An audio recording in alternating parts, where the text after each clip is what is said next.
Well, we begin in Thailand, where there's been violence between police and anti-government protesters. Security forces used water cannon to break through a barricade set up by the demonstrators in the centre of Bangkok.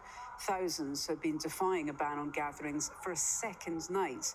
Now, they've been calling for the Prime Minister's resignation and for reforms to the monarchy. But Prime Minister Prayut Chan-o-cha is refusing to stand down. Let's get more now from Al Jazeera's Scott Heidler. He joins us live from Bangkok. Scott, we've been seeing dramatic scenes over the last hour or so. It seems slightly calmer now when you are. Just give us a sense of what's been happening.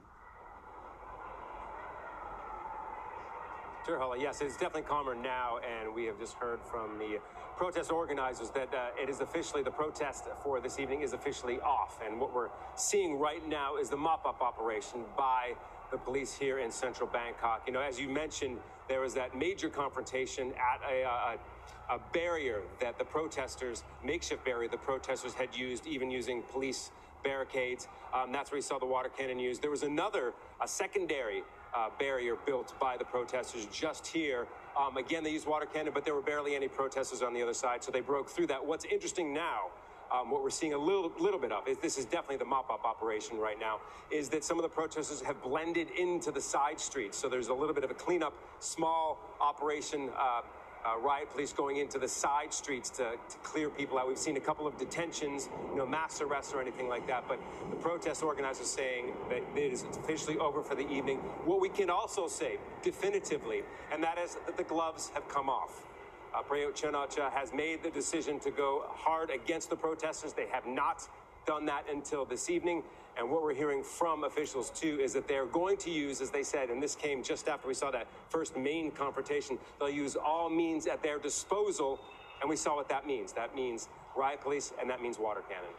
Well, the government are determined to use all means at their disposal. What exactly is it that the protesters are calling for? What would it take them to stand down? These are lofty goals that they have. And the first and foremost one is something that Prayut Chan-o-cha himself said today in a press conference after an emergency cabinet meeting. They're calling for him to resign. They're calling for the whole cabinet to resign. And he was questioned. He was posed the question by a reporter this morning saying, "Are you going to quit?" And he said, "No." So that is not going to happen.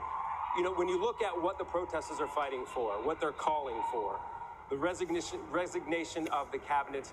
They want the Constitution rewritten, which is something that has been slowly in process. They want the power structures to be shifted, and they want reform within the monarchy. These are very, very lofty goals, especially that last one. That is something that hasn't been touched for a very long time here in Thailand. That's a very taboo subject, if you will. So they have very lofty ambitions. When you look at what do they want, how will they keep things going, that's going to be a challenge for them right now, particularly after this escalation we've seen this evening, but also because the main leadership was arrested on Thursday night with that first, I should say Thursday morning, after that first large protest we saw. I mean, in effect, this is the third this week. We saw one on Wednesday.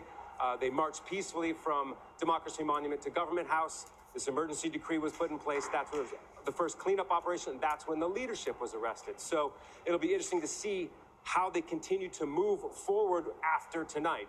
Definitely there has to be a change of tactics because you can imagine that, this is something that can't be sustained every evening, but it'll be interesting to see how and what they say out of this. But again, as the leadership that still exists now saying the protest is over tonight, we know that a nearby university has allowed their campus to be a safe haven for any of the protesters that want to leave. No protesting on the campus, but a safe haven. But it seems as though right now it's pretty much dissipated, that most of those protesters have fled.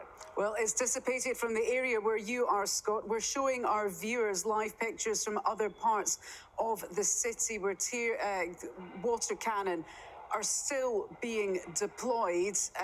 Not as many people on the streets as earlier in the day, but certainly the police not holding back there. Certainly still some people out on the streets this hour.